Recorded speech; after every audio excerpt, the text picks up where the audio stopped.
Cyberspace moves incredibly fast, and it is on us as individuals and professionals to make sure that we are staying up to date on the current trend. In this video, we're going to dive into 3 ways that you can keep up with the current trends and make sure that you're providing the most accurate assessment, advice, consulting, what have you, whenever you're working at your job. And we're gonna get started on all of that starting right now. First, shout out to V at DigiConvos on Twitter for suggesting this video. Really hope that this video is helpful and informative. And if you have an idea or anything that you would like to see in a video, comment down below and I would be more than happy to do some research and put something together just for you. Now, whether or not you are on offense or defense, keeping up with the current trends is absolutely important. It's part of being a professional, and that can be a real challenge in cybersecurity because, like most other tech industries, things really kind of move at the speed of sound almost. If you remember that, cybersecurity is really just a cat and mouse game between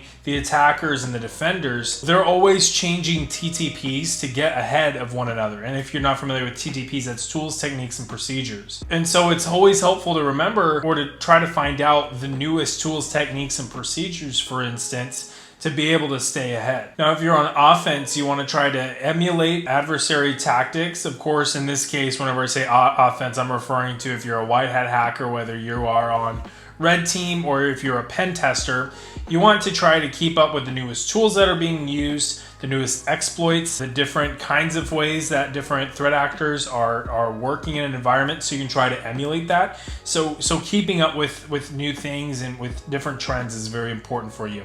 And then, of course, obviously, if you're on defense, I mean, how could you possibly defend, the threats of tomorrow if you're only prepared for the threats of today? You really have to keep an eye forward in the future and be prepared to adjust to the cutting edge TTPs and the cutting edge ways of thinking in the cybersecurity world. And so we're going to talk about 3 ways that both of you, both offense and defense, can try to keep up. Now, of course, I do want to add a note at the very front that keeping up can be hard and it can lead to a real pileup of work, especially, the larger the environment, then the more work obviously will come with. And that can really stack up and compound. The more faster changes come out, the more changes come out, the more things that you have to do to adjust to those changes. So definitely have some patience and grace both with yourself, your organization, with everything that's going on. Make sure that you're staying intentional about keeping up with these things and you're not losing track of anything. But the change isn't just going to happen overnight. And so as long as you have intentionality and you're working efficiently to address these things, just keep an eye on things and you should be in good shape. Now, of course, starting with that in mind, we're going to talk about point number 1, that is establish a workflow. And again, this can be very challenging depending on the size of your organization. If you're a smaller organization, it can be much easier to roll out changes on the fly. If you find out that there's an update that is out that can protect you from a recent exploit, you can deploy that update fairly quickly and efficiently and be done fairly swiftly. However, if you're in a larger organization and maybe you're using all kinds of different tools, different platforms, it might be a little more challenging to roll out those updates just because you're worried about integration issues, you're worried about whether or not, it might shut off a service that the business needs in order to function, and now you have a bigger problem than, that of an exploit. You have a business continuity problem, and that can be an issue. And so coming up with a workflow can really help you and your team to address these issues, especially as they're coming out on the fly. And that not only comes with the consumption of information, that comes with the dissemination of information. Who are your points of contact that you need to get in touch with whenever something like this comes out? Let's say a brand new exploit comes out. Who do you need to talk to say, hey, we see that this is a new problem out there on the internet that attackers are using. What can we do right now to fix it? And part of that is maybe you don't have to simulate it. Maybe you do have to simulate it just to work that muscle, but chances are you won't have to simulate it because there's enough going on that you can just, pick an issue out there in the wild and say, hey, start working that flow, right? And then, of course, it helps to document whatever workflow it is that you're building, write down and put on paper, or in this case, like a digital document, who it is that you're contacting, some of the steps that you are all working through, and that can help whoever you're onboarding in the future. That can help you if you go a length of time without having to do any of this. Say, luckily, none of the issues that you're seeing on the internet pertain to you, and you don't have to enact changes. Well, you want to make sure that that information is retained and kept fresh. Now, of course, if you're in a position where, say, you are a very small IT team, and I'm saying IT team specifically because a lot of organizations might be, small to medium size or even bigger, and they may only have one IT staff and not even like a dedicated cybersecurity desk. I'm talking altogether just IT desk. And so if that's the case, this can be a tremendous challenge because your workflow is already up to here.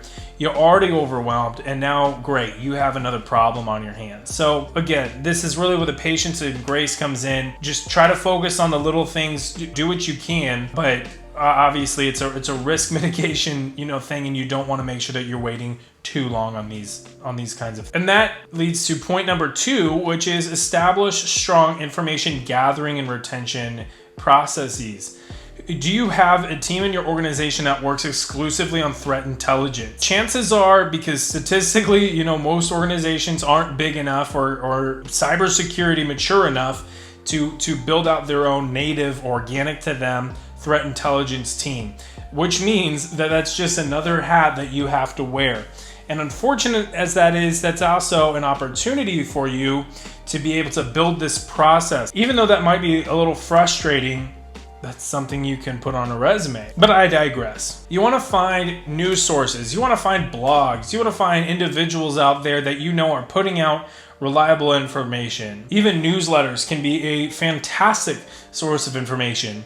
CISA, NIST, SAN, InfraGard. These are all different organizations that have newsletters that put out all kinds of valuable information in their newsletters on up-to-date and current threat actor TTPs. And they will even give you advice on, hey, we're noticing this. Here's what you can do to mitigate your own risk.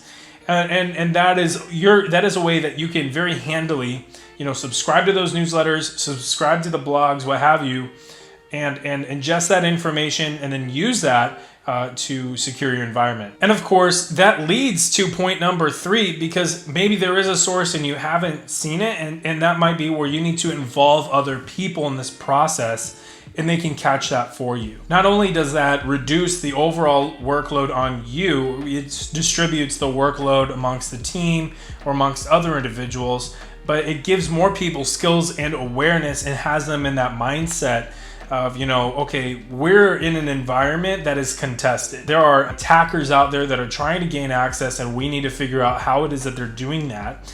And if they're looking at, for information on what attackers are doing, as well as you, then you may all find different sources of information finding the same thing. And it all corroborates pretty well and effectively, and that produces actionable and solid intelligence. And then, of course, if they're all on different parts of the team, then you don't necessarily have to notify them of what you're seeing. They already know. And so you're already working on that workflow on implementing changes. And then the more you do that, practice makes perfect. You're going to have yourself a well-oiled machine that keeps your organization secure over the long haul. So with all of that, if you have a process for keeping up with the rapid pace of cybersecurity, let us know down in the comments below. I really want to hear about your experience, and that can be an asset to other viewers as well. So definitely comment below. And if this was helpful for you, hey, consider hitting that like button and leaving a comment as well. These really help with the YouTube algorithm, and I greatly appreciate it. So with that, we'll see you next time. Bye.